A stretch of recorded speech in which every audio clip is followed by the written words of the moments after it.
السلام علیکم ورحمۃ اللہ وبرکاتہ۔ ناظرین کرام، سامعین حضرات، آج ہمارا عنوان ہے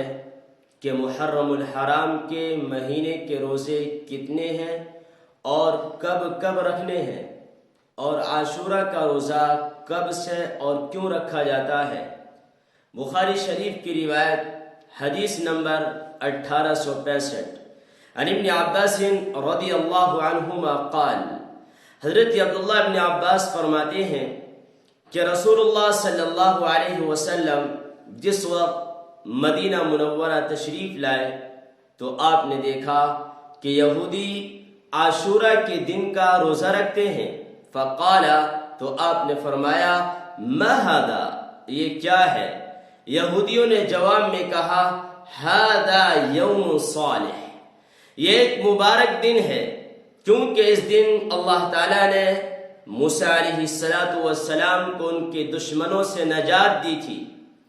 تو موسیٰ علیہ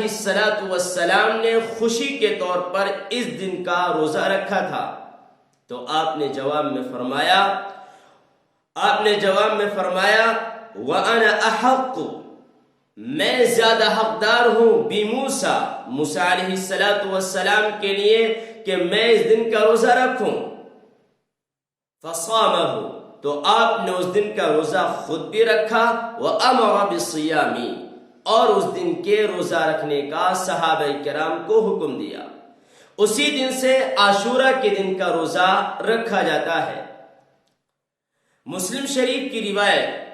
حدیث نمبر 1134، عن عبداللہ بن عباس رضی اللہ عنہما قال، حضرت عبداللہ بن عباس فرماتے ہیں، حین صام رسول اللہ صلی اللہ علیہ وسلم، جس وقت نبی اکرم صلی اللہ علیہ وسلم نے عاشورہ کے دن کا روزہ رکھا، امر بالصیام، آپ نے صحابہ کرام کو بھی اس دن کے روزہ رکھنے کا حکم دیا۔ فقالوا یا رسول اللہ، تو صحابہ کرام نے عرض کیا، یا رسول اللہ، انہو یوم تعظمہ الیہود والنصارى، بے شک اس دن کا یہود و نصارہ روزہ رکھتے ہیں کیونکہ وہ اس کی تعظیم کرتے ہیں اور اس کو بڑا جانتے ہیں۔ فقال رسول اللہ صلی اللہ علیہ وسلم، تو نبی اکرم صلی اللہ علیہ وسلم نے ارشاد فرمایا، فَإِذَا كَانَ الْعَامُ الْمُقْبِلِ إِنْ شَاءَ اللَّهُ تَبَارَكَ وَتَعَالَى صُمْنَا الْيَوْمَ التَّاسِعَ، آپ نے فرمایا اگر آنے والا سال ہمیں ملا، اگر اللہ نے چاہا تو ہم 9 تاریخ کا بھی روزہ رکھیں گے۔ قال، راوی کہتے ہیں کہ فَلَمْ يَأْتِ الْعَامُ الْمُقْبِلِ، آنے والے سال کے محرم الحرام کے ایام نہیں آ سکے، بلکہ اس سے پہلے ہی آپ کی وفات ہو گئی۔ لیکن آپ نے تمنا کی اور آرزو کی، اگر آنے والے سال میں محرم الحرام کے شروع کا عشرہ مجھے ملا تو میں 9 تاریخ کا بھی روزہ رکھوں گا 10ویں تاریخ کے ساتھ۔ اس لیے علامہ انور شاہ کشمیری رحمہ اللہ فرماتے ہیں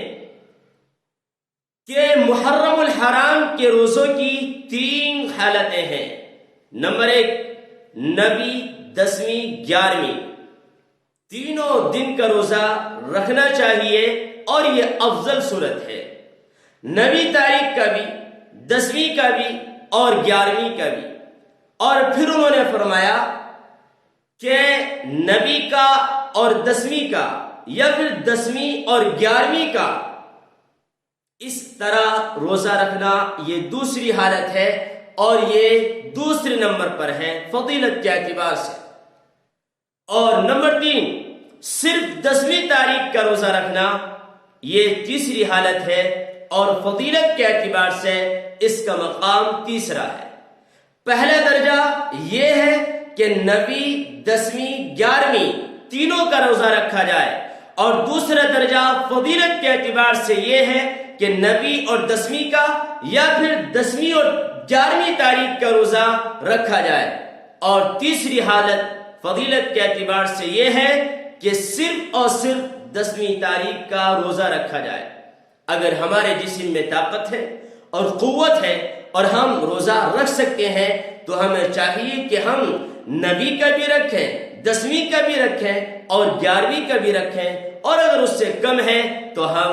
کم از کم نبی اور 10ویں کا یا پھر 10ویں اور 11ویں کا روزہ رکھیں۔ اور اگر ہمارے اندر صرف ایک روزہ رکھنے کی طاقت ہے اور ہم صرف ایک ہی روزہ برداشت کر سکتے ہیں تو کم از کم ہمیں 10ویں تاریخ کا روزہ رکھنا چاہیے۔ جہاں تک تعلق اس بات کا ہے کہ اگر ہم نے عاشورہ کا یا اس سے پہلے دن نبی کا یا اس کے بعد کے دن یعنی 11ویں تاریخ کا روزہ رکھا تو اللہ کی طرف سے ہمیں کیا ملے گا؟ مسلم شریف کی روایت حدیث نمبر 1162، نبی اکرم صلی اللہ علیہ وسلم نے ارشاد فرمایا، صیام یوم عرفہ احتسب علی اللہ ان یکفر السنہ التي قبلہ والسنہ التي بعدہ۔ عرفہ کے دن کا روزہ مجھے اللہ کی ذات سے امید ہے کہ اللہ اس دن کے روزے کے بدلے ایک سال کے پچھلے اور ایک سال کے اگلے گناہ معاف کر دے گا۔ اور آپ نے فرمایا وصیام یوم عاشورہ، اور عاشورہ کے دن کا روزہ یعنی محرم الحرام کی 10ویں تاریخ کا روزہ،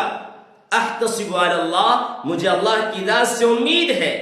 ان یکفر السنہ التي قبلہ کہ اللہ اس روزے کے بدلے پچھلے ایک سال کے گناہ معاف کر دے گا۔ اور نبی اکرم صلی اللہ علیہ وسلم کے بارے میں آتا ہے بخاری شریف کی روایت 1867 کہ آپ رمضان المبارک کے بعد سب سے زیادہ عاشورہ کے دن کے روزے کا اہتمام فرماتے تھے۔ ہمیں اور آپ کو چاہیے کہ ہم اللہ تعالیٰ سے دعا کریں کہ اللہ تعالیٰ ہمیں اور آپ کو عاشورہ کے دن کے روزہ رکھنے کی توفیق نصیب فرمائے، اور خصوصاً نبی 10ویں 11ویں تینوں کا یا پھر نبی اور 10ویں کا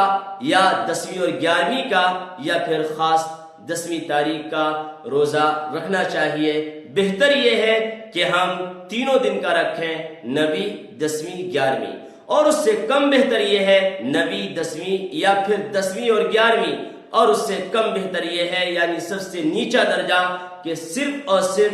10ویں تاریخ یعنی عاشورہ کا روزہ رکھا جائے۔ اللہ عمل کی توفیق نصیب فرمائے۔ والسلام علیکم ورحمۃ اللہ وبرکاتہ۔